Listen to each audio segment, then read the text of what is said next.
Hello everyone, welcome to my YouTube channel biology study. I am Meena Chaudhary. हमारा chapter चल रहा था बायोलॉजिकल क्लासिफिकेशन, जिसके अंदर हमने 4 पार्ट्स कंप्लीट कर लिए हैं। एंड लास्ट वीडियो में हमने किंगडम फंजाई स्टार्ट किया था, जिसके अंदर हमने देखे थे कि जो किंगडम फंगाई है उसके अंदर यूनिसेलुलर फंगी कौन सी है एंड मल्टी सेलुलर फंगाई कौन से हैं। ठीक है, ये जो फंगस है वो किस चीज़ में काम आती है, जैसे एंटीबायोटिक्स में, या फिर कौन कौन सी डिजीज कॉज करते हैं। ठीक है, और इनका जो एसोसिएशन है वो हमने देखा था कि जो एल्गी एंड फंगाई एक साथ रहते तो उसको हम लाइकिन बोलते हैं। ठीक है, रूट्स ऑफ हायर प्लांट्स के एसोसिएशन को हम माइकोराइजा बोलते हैं। ठीक है, एंड जो फंगी है जैसे कि हेटरोट्रॉफिक है, सेप्रोफाइट्स है, पैरासिटिक है एंड सिम्बाइंट एसोसिएशन। ये जो फंगस है जो अपना खाने के लिए डिपेंड होती है वो अदर्स पे, वो किस टाइप के अपना खाना बनाते हैं, क्या करते हैं, वो हमने सब देख लिया। ठीक है, एंड इसके हमने रिप्रोडक्शन पढ़ लिया था कि जो फंगस है उनमें 3 टाइप्स का रिप्रोडक्शन देखा जाता है: vegetative reproduction, asexual reproduction and sexual reproduction. ठीक है, जिसमें क्या हो रहा था, जो एसेक्सुअल रिप्रोडक्शन है उसमें जो माइसीलियम है, माइसीलियम से क्या बन रहे थे, फ्रूटिंग बॉडी से स्पोर्स बन रहे थे जो कि हैप्लॉइड स्पोर्स होते हैं। उसके बाद उनमें जर्मिनेशन के बाद फिर से जो न्यू माइसीलियम है यानी कि न्यू फंगस बन के तैयार हो रहा था। लेकिन सेक्सुअल रिप्रोडक्शन में क्या होता है, प्लाज्मोगैमी होती है, मतलब कि जो साइटोप्लाज्म होते हैं 2 माइसीलियम के, वो आपस में फ्यूज होते हैं। उसके बाद आती है डाइकैरियोटिक स्टेज, जिसमें 2 न्यूक्लियस पाए जाते हैं। ठीक है, ये जो डाइकैरियोटिक स्टेज है ये सिर्फ 2 फंगस में पाई जाती है, एस्कोमाइसिटीज एंड बेसिडियोमाइसिटीज में। ठीक है, एंड उसके बाद आती है कैरियोगेमी, जिसमें दोनों न्यूक्लियस फ्यूज हो जाते हैं यानी कि N+N। उसके बाद आती है डिप्लॉइड स्टेज, जिसमें 2N बन जाते हैं, N+N बन के डिप्लॉइड स्टेज यानी कि 2N हो गया। उसके बाद जो फ्रूटिंग बॉडी है उससे क्या होते हैं, स्पोर्स रिलीज होंगे एंड देन न्यू माइसीलियम बन के तैयार हो जाता है, न्यू फंगस बन के तैयार हो जाता है।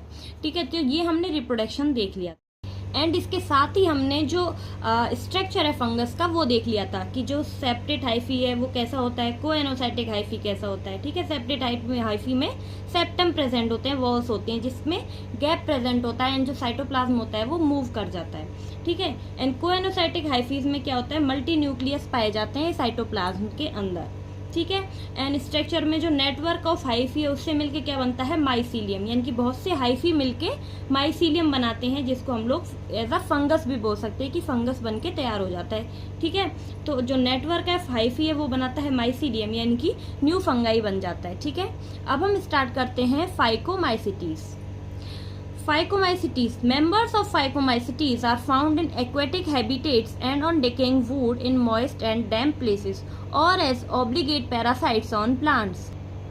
तो जो फाइकोमाइसिटीज के मेंबर्स हैं ना वो एक्वेटिक हैबिटेट्स में पाए जाते हैं। ठीक है, और ये जो है वो डिकेइंग वुड या फिर मॉइस्ट जो प्लेसेस हैं, डैम प्लेसेस हैं, वहाँ पाए जाते हैं। डिकेइंग वुड मीन्स की जो सड़ी गली जो लकड़ी है वहाँ पे, या फिर जो मॉइस्ट या फिर डैम प्लेस है यानी कि जो लिटिल वेट थोड़ी गीली वाली प्लेसेस होती है ना वहाँ पे ये पाए जाते हैं। ठीक है, और ये कैसे वर्क करते हैं, एज अ ऑब्लिगेट पैरासाइट, ये प्लांट्स में रहते हैं। तो ऑब्लिगेट का क्या मतलब है कि ये जो ऑर्गेनिजम्स है ना ये बिना होस्ट के अपनी लाइफ साइकिल को कंप्लीट नहीं कर सकते हैं।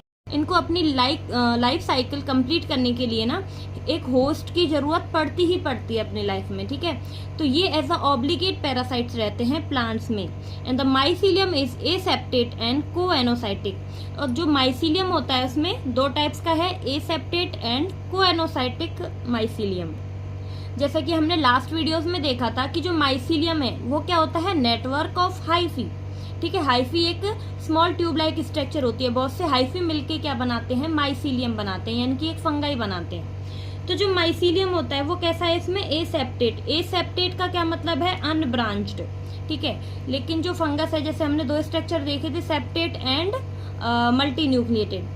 तो सेप्टेट में क्या होता है, सेप्टा प्रेजेंट होते हैं। ठीक है, वो अनब्रांच्ड रहता है, ब्रांच्ड रहता है। लेकिन ये जो फाइकोमाइसिटीज के मेंबर्स है ना ये कैसे होते हैं, अनब्रांच्ड यानी कि aseptate.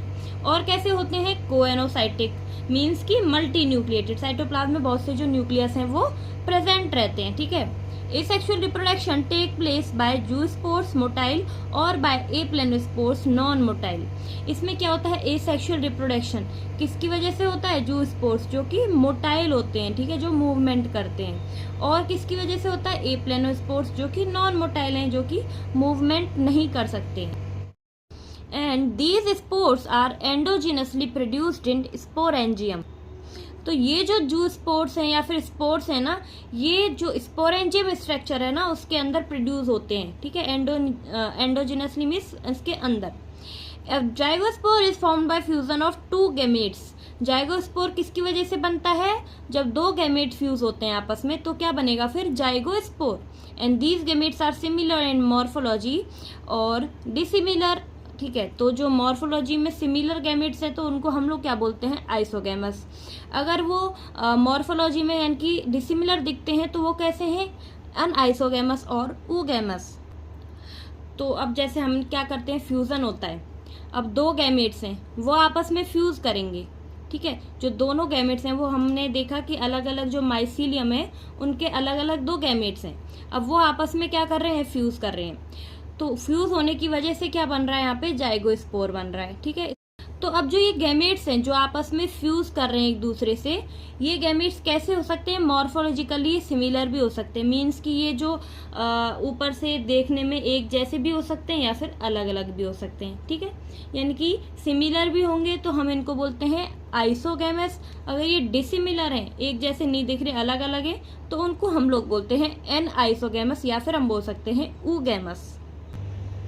Some common examples are mucor in figure 2.5a, Rhizopus, the bread mold mentioned earlier, and Albugo, the parasitic fungi on mustard. तो ये जो एग्जाम्पल्स हैं फाइकोमाइसिटीज फंगाइज के वो कौन कौन से हैं? जैसे कि म्यूकर, ठीक है। म्यूकर जो दिया हुआ है 2.5 फिगर में, ठीक है। उसके बाद है राइजोपस। जो राइजोपस है वो किस में होता है? ब्रेड में, ठीक है। एल्बुगो क्या है? एक पैरासाइटिक फंगाई है जो कि मस्टर्ड यानी कि जो सरसों के पौधे होते हैं ना उनमें पाई जाती है, जिसमें क्या होता है? जो मस्टर्ड होता है ना उसके ऊपर क्या पड़ जाते हैं? व्हाइट स्पॉट्स हो जाते हैं, ठीक है। वो किसकी वजह से? ये एल्बिगो पैरासाइटिक फंगाई की वजह से। अब नेक्स्ट जो फंगाई का टाइप है वो कौन सा है? एस्कोमाइसिटीज, ठीक है। Commonly known as sac fungi, तो इसको हम लोग बोल सकते हैं सैक फंगाई, ठीक है। The ascomycetes are mostly multicellular, example penicillium, और रेयरली यूनिसेलुलर, एग्जाम्पल यीस्ट यानी कि सैक्रोमाइसिस। तो इसको हम लोग सैक फंगाई भी बोल सकते हैं। एंड जो ये एस्कोमाइसिटीज है इनमें ज्यादातर तो कैसी होती हैं? ये मल्टी सेलुलर, जिसका एग्जाम्पल है पेनिसिलियम, ठीक है। पेनिसिलियम जो कि कौन सी एंटीबायोटिक बनाता है? Penicillin, okay. उसके बाद कुछ रेयरली पाई जाती हैं फंगाई, वो कौन सी हैं? यूनिसेलुलर, जैसे कि यीस्ट। यीस्ट क्या है? यूनिसेलुलर फंगाई है, ठीक है। ये एक एक्सेप्शन टाइप है। They are saprophytic, decomposers, parasitic और कॉर्प्रोफाइलस। तो ये कैसी हो सकती हैं? सेप्रोफाइटिक। तो सेप्रोफाइट्स क्या होते हैं? जो कि अपना खाना कहाँ से लेते हैं? डेड एंड डिकेड ऑर्गेनिज्म से, ठीक है। डिकम्पोजर्स की फंगाई भी पाए जाते हैं जो कि एज अ डिकम्पोजर काम करते हैं, जो कि ब्रेक डाउन करते हैं, ठीक है। उसके बाद पैरासाइटिक फंगाई की तरह रहते हैं ये, जैसे कि, और जो होस्ट सेल होता है ये होस्ट के अंदर भी पाए जाते हैं as a endoparasite, and host जो होस्ट है उसकी बॉडी के बाहर भी पाए जाते हैं एज अ एक्टोपैरासाइट, ठीक है। और ये कैसे हो सकते हैं? कॉप्रोफिलस। कॉप्रोफिलस मीन्स कि जो डंग पे ग्रो करें, जो गोबर होता है ना गाय भैंस का, उसके ऊपर भी ये ग्रो करने वाले होते हैं ये फंगाई। तो यहाँ पे आपने एक चीज नोट की होगी कि ये जो फंगाई है ना ये हेटेरोट्रॉफिक नहीं है, ठीक है। ये कैसी है? सेप्रोफाइटिक, डिकम्पोजर्स, पैरासाइटिक और कॉप्रोफिलस, ठीक है। Mycelium is branched and septate. अब इसमें जो माइसीलियम है यानी कि जो न्यू फंगस बनती है ना वो माइसीलियम यानी कि नेटवर्क ऑफ हाइफी कैसे पाया जाता है? ब्रांच्ड एंड सेप्टेट, ठीक है। जिसमें सेप्टा प्रेजेंट होते हैं यानी कि वॉल्स प्रेजेंट होती हैं, ठीक है, और ब्रांच होते हैं, बहुत सी जो ब्रांचेस हैं वो निकली होती हैं। The asexual spores are conidia produced exogenously on the special mycelium called conidiophores. तो इसमें क्या पाया जाता है? Asexual reproduction and sexual reproduction. Sexual reproduction जो एसेक्सुअल रिप्रोडक्शन है उसमें जो स्पोर्स प्रोड्यूस होते हैं वो कौन से हैं? कोनेडिया। तो हम बोल सकते हैं कि जो एसेक्सुअल स्पोर है वो क्या है? यहाँ पे कोनेडिया है, ठीक है, जो कि एक्सोजीनसली यानी कि बाहर की साइड पाए जाते हैं कोनेडियोफोर से। जैसे कि मैं आपको डायग्राम से समझाती हूँ। तो ये किसका स्ट्रक्चर है? माइसीलियम का, ठीक है। तो ये क्या है? माइसीलियम। इसमें ये क्या है? कोनेडियोफोर, ठीक है, यहाँ पे कोनिडियोफोर प्रेजेंट होते हैं। ये जो कोनिडियोफोर है, इनके बाहर की साइड जो कोनिडिया हैं वो निकले होते हैं। ठीक है, तो ये क्या है, कोनिडिया स्पोर्स। ठीक है, तो ये हो गया एसेक्सुअल रिप्रोडक्शन। इसमें क्या पाए जाते हैं, ये कोनिडिया पाए जाते हैं। Then conidia germination produced mycelium. अब ये जो कोनिडिया हैं ये वापस से क्या करते हैं, जर्मिनेशन करते हैं। जर्मिनेशन के बाद क्या बना लेते हैं, दोबारा से एक न्यू माइसीलियम बना लेते हैं, मतलब कि न्यू फंगाई बना लेते हैं। ठीक है, sexual spores are called ascospores which are produced endogenously in the sac like asci, जिसको हम लोग सिंगुलर में क्या बोलते हैं, एस्कस। तो अब जो सेक्सुअल स्पोर्ट्स है वो क्या होता है यहाँ पे, एस्कोस्पोर्ट। तो सेक्सुअल रिप्रोडक्शन से जो एस्कोस्पोर्ट्स हैं उनकी वजह से एक न्यू माइसीलियम बनता है। And these asci are arranged in different types of fruiting body is called ascocarp. तो इसमें जो फ्रूटिंग बॉडी है वो कौन सी है, एस्कोकार्प। तो ये जो स्ट्रक्चर है ये क्या है, एक फ्रूटिंग बॉडी। फ्रूटिंग बॉडी क्या है यहाँ पे, जो सेक्सुअल रिप्रोडक्शन है उसके अंदर एस्कोकार्प। तो ये क्या हो गया यहाँ पे, एस्कोकार्प। ठीक है, अब ये जो एस्कोकार्प है इसमें क्या प्रेजेंट होते हैं, एसआई। ये क्या है, एक एसआई है। ठीक है, और सिंगुलर फॉर्म में इसको बोलते हैं एस्कस। ये क्या है, एक एस्कस है, और ये बहुत से मिलके क्या बनाते हैं, एसआई बनाते हैं। और इनके बीच में प्रेजेंट होते हैं एंडोजिनसली क्या, एसआई। ठीक है, ये जो एस्कोस्पोर्स है ना, ये यहाँ पे प्रेजेंट होते हैं अंदर की साइड। ठीक है, लेकिन जो एसेक्सुअल रिप्रोडक्शन है उसमें क्या होते हैं, ये कोनिडिया जो होते हैं वो एक्सोजीनसली यानी कि बाहर की साइड प्रेजेंट होते हैं कोनिडियोफोर से, लेकिन इसके अंदर प्रेजेंट होते हैं तो इनको बोलते हैं एंडोजीनसली। ठीक है, तो यहाँ क्या प्रेजेंट होंगे, बहुत से एस्कोस्पोर्स। ठीक है, and some examples are aspergillus. ठीक है, तो इसका एग्जांपल क्या है, एस्परजिलस। तो ये क्या है, फ्रूटिंग बॉडी है एस्कोमाइसिटीज की। जो एस्परजिलस है ना उसकी फ्रूटिंग बॉडी क्या है, ये फ्रूटिंग बॉडी यानी कि जो एस्कोकार्प है ये क्या है, एस्कोकार्प। ठीक है, फ्रूटिंग बॉडी को ही क्या बोल रहे हैं हम, एस्कोकार्प। ये जो एस्कोकार्प है इसके अंदर क्या प्रेजेंट है, एस्कस। सिंगुलर फॉर्म में हम एस्कस बोल रहे हैं, और बहुत से जो एस्कस हैं वो क्या मिलके बनाते हैं, एस्काई। ठीक है, अब ये जो एस्काई हैं ये क्या प्रोड्यूस करते हैं, एस्कोस्पोर्स यानी कि स्पोर प्रोड्यूस कर रहे हैं, जिसके अंदर एंडोजिनसली बहुत से स्पोर्स प्रेजेंट होते हैं। ठीक है, तो ये किसका एग्जांपल है यहाँ पे, एस्परजिलस का। तो अगर आपसे पूछा जाए कि जो एस्कोकार्प है वो क्या है, fruiting body of ascomycetes. SI क्या है, जो कि एस्कोस्पोर्स प्रोड्यूस करता है। ठीक है, एंड एस्कोस्पोर्स क्या है, जिससे कि न्यू जो एस्परजिलस है वो बनके तैयार हो जाता है, न्यू फंगस बनके तैयार हो जाता है। अब नेक्स्ट जो फंगाई का टाइप है वो क्या है, basidiomycetes. Commonly known form of basidiomycetes are mushrooms, bracket fungi और पफ बॉल्स। तो ये जो बेसिडियोमाइसिटीज है ना ये क्या है, कॉमनली इनको हम लोग मशरूम भी बोल सकते हैं। ठीक है, और हम इनको ब्रैकेट फंगाई या फिर पफ बॉल भी बोल सकते हैं, इनका कॉमन नेम है ये। ठीक है, they grow in soil on logs and tree stumps and in live plant bodies as parasite, example rust and smuts। तो ये कहाँ पे ग्रो करते हैं, सॉइल के अंदर, ट्री स्टम्प्स में, और जो ये है वो प्लांट की बॉडीज के अंदर भी रहते हैं एज अ पैरासाइट्स, जैसे कि rust and smuts. The mycelium is branched and septate. इसमें जो माइसीलियम पाया जाता है वो कैसा होता है, ब्रांच और सेप्टेट। ठीक है, ये जो मीनिंग है ना ये हमने लास्ट वीडियोस में देख रखी है, तो आप वहाँ से समझ सकते हो। The asexual spores are generally not found, but vegetation reproduction is fragmentation is common।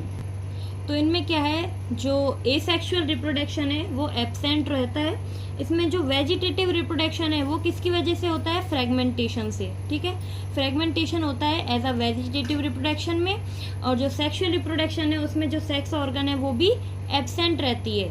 The sex organ are absent, but plasmogamy is brought about by fusion of two vegetative or some cells of different strains or genotypes। तो इसमें क्या हो रहा था, जो vegetative reproduction है वो किसकी वजह से हो रहा है, बाय फ्रेगमेंटेशन की वजह से। एंड जो सेक्सुअल रिप्रोडक्शन है उसमें सेक्स ऑर्गन एब्सेंट रहती हैं। तो इनमें जो सेक्सुअल रिप्रोडक्शन होता है वो कैसे होता है, दो जो डिफरेंट माइसीलियम है यानी कि डिफरेंट जो मशरूम्स हैं उनके जो माइसीलियम है ना वो आपस में फ्यूज करते हैं यानी कि प्लाज्मोगेमी होती है। उन दोनों के जो साइटोप्लाज्म है वो आपस में फ्यूज होते हैं। एंड फ्यूजन के जैसे ही फ्यूजन होगा किसकी वजह से होगा, दो वेजिटेटिव या फिर वो दो डिफरेंट जो मशरूम्स हैं, दो डिफरेंट जो माइसीलियम है उनके फ्यूजन से हो रहा है। The resultant structure is dikaryotype, which ultimately give rise to basidium. Karyogamy and meiosis take place. The basidium produced 4 basidiospores. The basidiospores are exogenously produced on the basidium. The basidia arranged in fruiting body is called basidiocarp. Some common members of Agaricus mushroom, Astyligo, smut and Puccinia. तो इसके अंदर क्या दिया हुआ है कि जो इसमें सेक्सुअल रिप्रोडक्शन है ना वो तो प्रेजेंट होता है, लेकिन इसमें जो सेक्सुअल ऑर्गन है वो एब्सेंट है। तो इसीलिए क्या होता है कि ये जो दो माइसीलियम होते हैं, दो माइसीलियम डिफरेंट मशरूम्स के क्या करते हैं, आपस में फ्यूज करते हैं। ठीक है, तो ये क्या होगा, इसका एन, इसका, और ये क्या होगा, इसका एन, ये दोनों मिलके क्या करेंगे फिर प्लाज्मोगेमी, जिससे क्या होगा, दो जो एन है वो एक ही साइटोप्लाज्म के अंदर दो एन होंगे। ठीक है, यानी कि जो सिंगल सेल है लेकिन उसमें क्या प्रेजेंट है, दो न्यूक्लियस। इसको क्या बोलते हैं, डाइकैरियोटिक स्टेज, यानी कि दो न्यूक्लियस वाली स्टेज। इसके बाद क्या होगा, इसमें जो ये बेसिडियम है वो बनेंगे एन एन। ठीक है, बेसिडियम बनने से क्या होता है, फिर जो कैरियोगेमी प्रोसेस है वो होगी। कैरियोगेमी में क्या होता है, जो दोनों न्यूक्लियस हैं आपस में फ्यूज कर जाएंगे और डिप्लॉयड स्टेज बन जाएगी। उसके बाद होगा इसमें मियोसिस, जिसको हम लोग रिडक्शनल डिवीजन बोलते हैं। एंड मियोसिस से क्या बनते हैं, 4 बेसिडियो स्पोर्स। तो इसमें एक चीज याद रखनी है कि जो ये फ्रूटिंग बॉडी है ना, फ्रूटिंग बॉडी के अंदर जो स्ट्रक्चर है वो प्रेजेंट होती है बेसिडियम। तो ये जो बेसिडियम है वो कहाँ पे प्रेजेंट है, फ्रूटिंग बॉडी के अंदर। ठीक है, और ये जो बेसिडियो स्पोर्स है फिर ये क्या बनाता है, स्पोर्स। ठीक है, एंड इसमें जो एग्जांपल है वो किसका है, एग्रिकस। एग्रिकस क्या होता है, मशरूम। एंड जो अस्टिलेगो है, अस्टिलेगो क्या करता है, स्मट, यानी कि इन्फेक्शन करता है प्लांट्स में। एंड जो पसीनिया है जिसको हम बोलते हैं रस्ट फंगाई, ठीक है, जो कि प्लांट्स में इन्फेक्शन कॉज करता है। तो ये जो फंगस है बेसिडियोमाइसिटीज, ये कॉमनली क्या होते हैं, मशरूम्स होते हैं। ठीक है, अब नेक्स्ट जो फंगस है वो क्या है, deuteromycetes, commonly known as imperfect fungi. इनको हम लोग क्या बोलते हैं, इम्परफेक्ट फंगाई। बाकी जो हमने 3 ऊपर पढ़ी थी, एस्कोमाइसिटीज, बेसिडियोमाइसिटीज एंड फाइकोमाइसिटीज, वो क्या है, परफेक्ट फंगाई है। ठीक है, एक इम्परफेक्ट फंगाई कौन सी है, सिर्फ deuteromycetes, because only the asexual reproduction and vegetative phase of these fungi are known. तो इनको इम्परफेक्ट फंगाई क्यों बोलते हैं, क्योंकि इनमें जो सेक्सुअल रिप्रोडक्शन होता है वो एब्सेंट होता है। ठीक है, इनमें सिर्फ asexual and vegetative phase he present होता है, लेकिन सेक्सुअल रिप्रोडक्शन इनमें एब्सेंट होता है। When the sexual forms of these fungi was discovered, they were moved into classes they right belong to. It also possible that the asexual and vegetative phase has been given one name and placed under deuteromycetes, and the sexual stage another, and the place under another classes. तो बाद में जब discover किया गया, पता लगा कि ये जो ड्यूटेरोमाइसिटीज हैं इनमें कुछ ऐसे फंगस भी हैं जो सेक्सुअल रिप्रोडक्शन करते हैं। फिर इनको क्या किया गया, ड्यूटेरोमाइसिटीज से निकाल के दूसरी क्लासेस में डाल दिया गया, क्योंकि जो ये ड्यूटेरोमाइसिटीज है ना, इनमें इम्परफेक्ट फंगाई आ रहे थे जो कि सिर्फ asexual reproduction and vegetative phase he show कर रहे थे। इनमें सेक्सुअल रिप्रोडक्शन प्रेजेंट नहीं था, लेकिन जब बाद में डिस्कवरी की गई तो देखा गया कि इसमें क्या है, कुछ सेक्सुअल रिप्रोडक्शन करने वाले ऑर्गेनिम्स, फंगस भी प्रेजेंट हैं, तो उनको फिर अदर क्लासेस में डाल दिया गया। Later, when the linkage were established, the fungi were correctly identified and moved out deuteromycetes. ठीक है, बाद में क्या किया गया, इनको जब स्टेब्लिश किया गया अच्छे से, इनका लिंकेज देखा गया, उसके बाद ये जो फंगाई इनको करेक्ट किया गया, इनको आइडेंटिफाई किया गया और दूसरे जो अदर क्लास हैं उनको मूव किया गया यहाँ से। ठीक है, once perfect sexual stage of members deuteromycetes were discovered, they were often move to ascomycetes and basidiomycetes.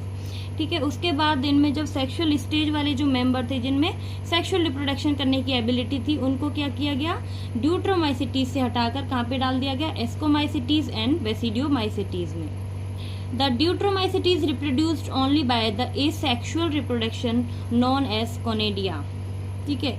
उसके बाद जो ये ड्यूट्रोमाइसिटीज हैं, इनमें जो रिप्रोडक्शन होता है एसेक्सुअल रिप्रोडक्शन, यानी कि जो एसेक्सुअल स्पोर है वो क्या है, कोनेडिया। जैसा कि हमने एस्कोमाइसिटीज में देखा, एक सेक्सुअल जो स्पोर है उसमें भी क्या प्रेजेंट थे, कोनेडिया। ठीक है, उसमें भी एसेक्सुअल स्पोर क्या था, कोनेडिया।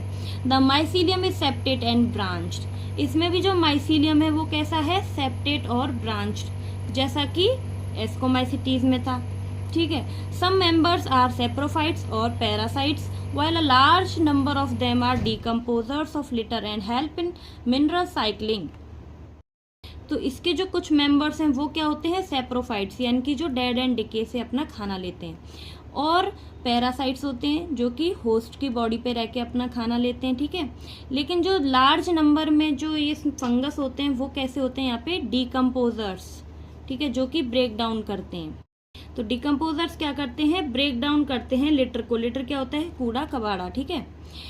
और ये क्या करते हैं, जो डिकम्पोजर्स हैं, यही जो मिनरल साइकिल है उसमें भी हेल्प करते हैं। इसके कुछ एग्जांपल्स क्या हैं, जैसे अल्टेरिया, कोलेट्रोट्राइकम एंड ट्राइकोडर्मा। इसका मेन एग्जांपल याद रखना है, ट्राइकोडर्मा किसके अंदर आता है, ड्यूट्रोमाइसिटीज में, क्योंकि ये जो ट्राइकोडर्मा फंगस है ना, यही क्या कॉज करता है, स्किन इन्फेक्शन, जो स्किन एलर्जी वगैरह होती है ना, वो इसी जो फंगस है उसकी वजह से होती है। तो अब एक बार रिवीजन कर लेते हैं, उसके बाद ये क्लास खत्म करते हैं। ठीक है। सबसे पहले हमने देखा था फंगस फाइकोमाइसिटीज। फाइकोमाइसिटीज के आपको एग्जांपल्स याद रखने हैं, जैसे कि राइजोपस एंड एल्बुगो। एल्बुगो क्या करता है, जो व्हाइट स्पॉट होते हैं मशरूम्स पे, जो सरसों होती है ना उस पे जो व्हाइट स्पॉट पड़ जाते हैं, वो डिजीज होती है किसकी वजह से, एल्बुगो की वजह से। ठीक है। इनके एग्जाम्पल्स आपको मेनली याद रखने हैं। एंड रिप्रोडक्शन किसमें, उसमें किससे होता है, एसेक्सुअल रिप्रोडक्शन। एसेक्सुअल रिप्रोडक्शन में क्या होता है, यहाँ पे जो स्पोर्स होते हैं इनकी, जू स्पोर्स, वो प्रेजेंट होते हैं। उसके बाद हमने देखा था एस्कोमाइसिटीज। ठीक है। एस्कोमाइसिटीज को हम लोग सेक्स फंगाई भी बोलते हैं। ठीक है। एंड जो इसमें रिप्रोडक्शन होता है वो कैसा होता है, asexual reproduction and sexual reproduction. ठीक है। एसेक्सुअल रिप्रोडक्शन में क्या होता है, जो एसेक्सुअल स्पोर्स हैं यानी कि कोनेडिया बनते हैं, एंड सेक्सुअल स्पोर्स कौन से होते हैं, एस्कोस्पोर्स होते हैं। ठीक है। इसके एग्जांपल्स क्या क्या थे, Penicillium, yeast and Aspergillus. Yeast क्या है, यहाँ पे यूनिसेलुलर फंगस है। ठीक है। उसके बाद क्या देखा, बेसिडियोमाइसिटीज। बेसिडियोमाइसिटीज में कॉमन नेम इनका क्या है, मशरूम्स। ठीक है। एंड जो ये बेसिडियोमाइसिटीज हैं इनमें क्या होता है, एसेक्सुअल रिप्रोडक्शन एब्सेंट होता है, लेकिन जो सेक्सुअल रिप्रोडक्शन है वो तो प्रेजेंट होगा, लेकिन सेक्स ऑर्गन इसमें एब्सेंट होते हैं, क्योंकि इनमें क्या होता है, जो सेल है माइसीलियम की, दो डिफरेंट मशरूम्स की, वो आपस में फ्यूज होती हैं, प्लाज्मोगेमी करती हैं। ठीक है। इनमें एग्जाम्पल्स आपको याद रखने हैं, एग्रीकस एंड पसीनिया। ठीक है। उसके बाद है ड्यूट्रोमाइसिटीज। ड्यूट्रोमाइसिटीज कैसे होते हैं, इम्परफेक्ट फंगाई होते हैं, क्योंकि इनमें क्या है, सेक्सुअल रिप्रोडक्शन एब्सेंट है। तो इनमें क्या है, एसेक्सुअल और वेजिटेटिव रिप्रोडक्शन पाया जाता है। ठीक है। और इनमें जो एसेक्सुअल स्पोर है वो क्या है, कोनिडिया। उसके बाद ये मिनरल साइकिल में भी हेल्प करते हैं, क्योंकि इनमें जो ज़्यादातर ये लार्ज नंबर में जो फंगस है वो क्या होते हैं, इनमें डिकम्पोजर्स। ठीक है, जो कि ब्रेक डाउन करते हैं लिटर्स को, कूड़ा कबाड़ा वगैरह को। इनमें एग्जांपल्स आपको याद रखने हैं, एल्टेरियो, कोलेट्रोट्राइकम एंड मेन क्या है इसमें, ट्राइकोडर्मा। ठीक है। ये जो कोलेट्रोट्राइकम है ना, ये क्या करता है, रेड रोट, जो शुगर केन गन्ने की जो बीमारी होती है, रेड रोट जो डिजीज होता है वो करता है। एंड ट्राइकोडर्मा क्या करता है इसमें, स्किन इन्फेक्शन करता है ह्यूमंस में। तो आज के लिए इतना ही। आई होप कि आपको वीडियो अच्छी लगी होगी, समझ आई होगी। अगर आपको वीडियो अच्छी लगती है तो प्लीज़ इसको लाइक करें, चैनल को सब्सक्राइब करें। कोई भी डाउट हो तो मुझे कमेंट बॉक्स में ज़रूर बताएं। मिलते हैं नेक्स्ट वीडियो में, तब तक के लिए bye bye, take care, thank you.